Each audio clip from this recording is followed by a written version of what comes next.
Texte original du Roi du Printemps, réadapté par Éclaireur Pro Vérité. Sujet numéro 5. Titre.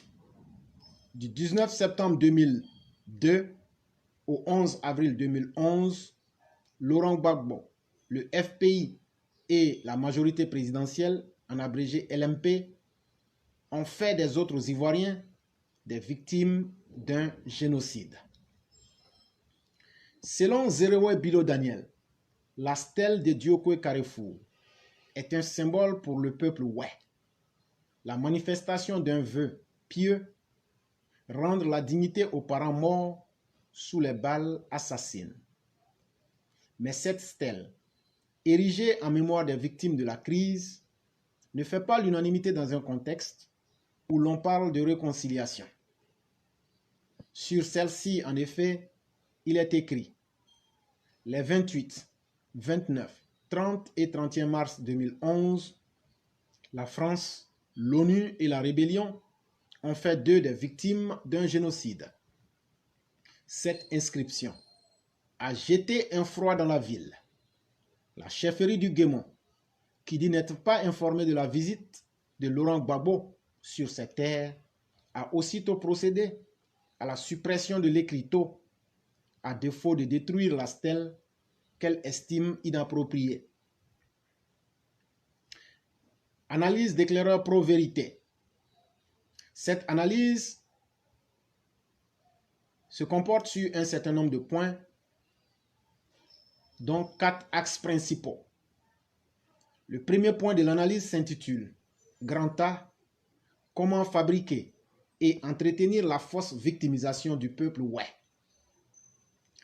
Tout ceci est méthodiquement orchestré par une seule personne, Koudou Laurent Gbagbo.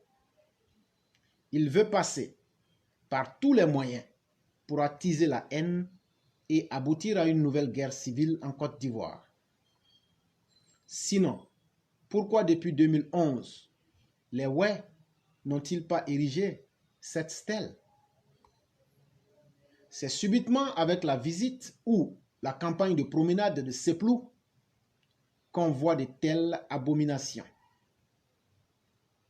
En réalité, tant que le rancunier de Laurent Gbagbo ne sera pas sèchement recadré, il utilisera tous les subterfuges pour exploiter les haines tribales, xénophobes et identitaires. C'est bien encore chez les Wè, les mêmes Wè, après l'épisode des « Vous avez été tués pour vos forêts », qu'on retrouvera en ce 7 avril 2022, Laurent Gbagbo, avec les attributs de ces haines. Ici reposent les victimes de la France, de l'ONU et de la rébellion. Axe 2. Quel objectif Laurent Gbagbo veut-il atteindre en jouant sur les haines? Nini Goudoumé sait très bien qu'il ne peut pas combattre la France, encore moins l'ONU. À travers l'inscription sur cette stèle, ici reposent les victimes de la France, l'ONU et de la rébellion, c'est justement le dernier mot qui est important à retenir, c'est-à-dire la rébellion, comme pour désigner les gens du nord de la Côte d'Ivoire. Laurent Gbagbo veut installer dans les esprits des Wè que leurs meurtriers ne sont que les gens du nord de la Côte d'Ivoire. Si Laurent Gbagbo veut forcément trouver les coupables des victimes Wè, n'y a-t-il pas eu de morts à Gagnoa, Divo, Lakota, Man, Giglo, Zouaounien et partout en Côte d'Ivoire? Pourquoi Laurent Gbagbo refuse de chercher aussi les coupables des victimes Mandé, Akan, Krou, Gour et etc. Axe numéro 3 ou grand C. Pourquoi Laurent Gbagbo continue de jouer avec la vie des Wè?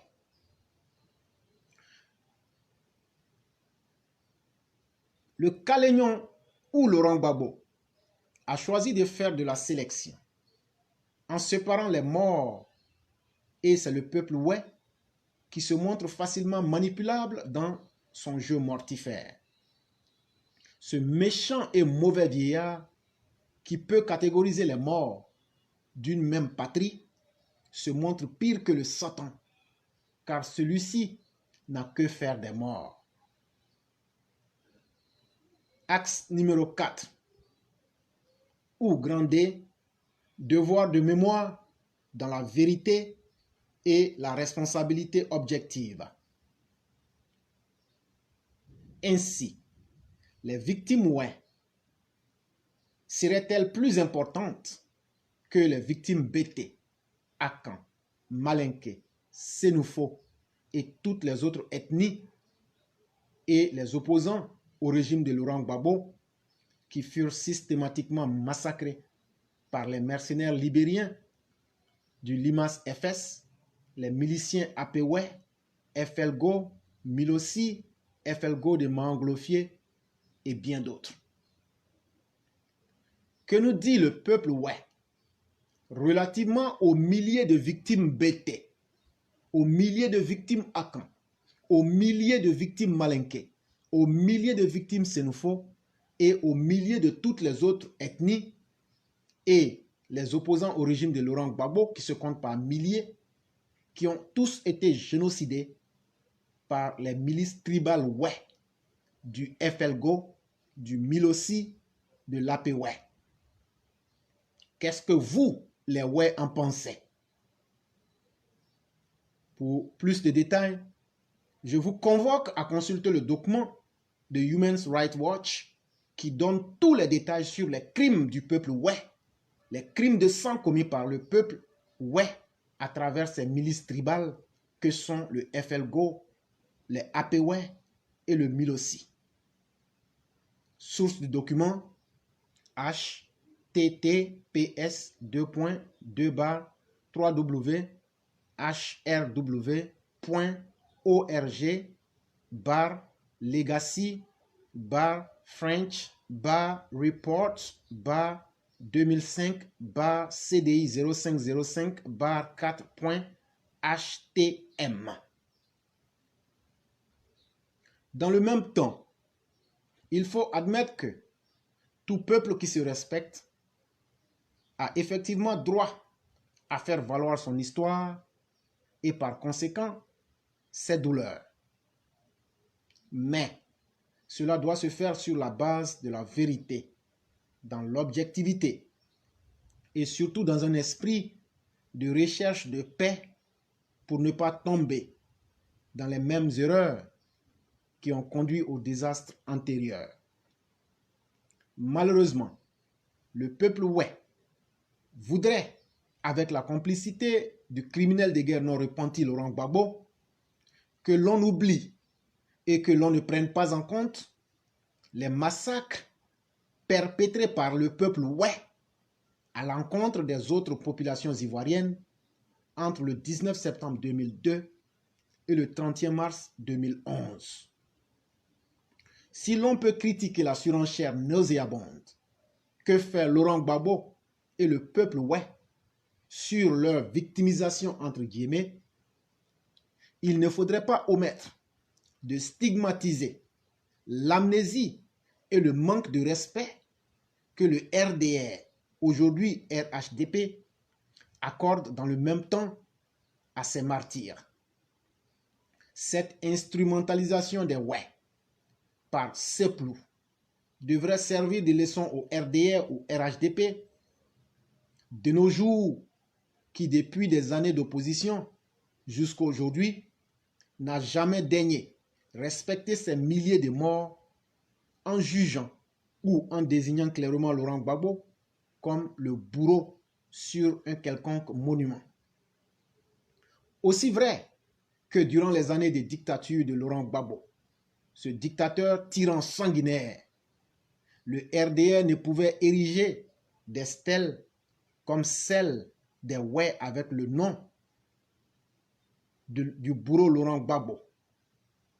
Qu'en est-il de l'après Seplou, depuis le 11 avril 2011.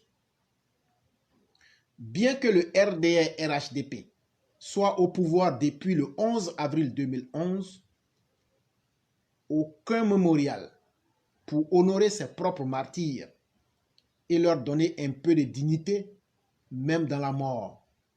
C'est un oubli, doublé de mépris pour ces milliers de victimes du régime de Laurent Gbagbo. Encore moins une stèle pour désigner courageusement les coupables de nos victimes RDR-RHDP. Cinquième et dernière partie, la conclusion. Au peuple Oué et à Laurent Gbagbo, je poserai les questions suivantes. Si chaque groupe ethnique en Côte d'Ivoire doit désigner lui-même les coupables de ces morts, à quel résultat aboutirons-nous? Le peuple Oué devrait accepter qu'on désigne sur des stèles partout en Côte d'Ivoire les bourreaux Oué qui ont massacré des milliers d'Ivoiriens au nom du peuple Oué. Et je cite Jean Oulaye de la Fosse, ex-sous-préfet militaire de Toulepleu, lieutenant des FDS, détenu Oué. Kowo Oulaye Anderson, alias Oulaye Tako, ou Tarzan de son vrai nom. Encore un Oué. Mao Glofier, ex-troisième adjoint au maire de Guiglo, commandant du FLGO. Encore un Oué. Pasteur Gami du Milossi. Encore un Oué. Montpéo Julien, alias Colombo, leader de l'APWE. Encore un autre Oué. Banao Gabriel, alias Banao, leader de l'UPRGO. Encore un Oué. Isaac Chebo, alias Bob Marley ou Rasta. Encore un autre Oué. À Carrefour Diokwe, qui fit des milliers de corps que l'on mit dans des puits. Il est aussi membre des escadrons de la mort. Revenons-en à Isaac Chebo et Tarzan. Tous deux sont des Oué qui dirigeaient les Libériens de Yopougon afin de tuer, massacrer et brûler massivement les corps des autres Ivoiriens. Si vos fils Oué ont pu faire tout cela, vous n'êtes pas, vous les Oué, plus fiers de mettre des stèles pour vous différencier des autres Ivoiriens.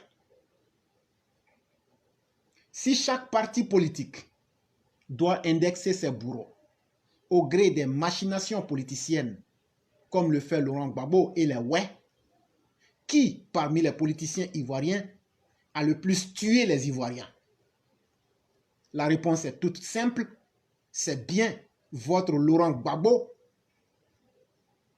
cher Oué, avec la complicité de tous vos fils Oué que je viens de citer. Arrêtez-nous ce jeu malsain. Sinon, on devrait aussi graver le nom de Laurent Gbagbo et de ses complices Oué sur les tombes de M.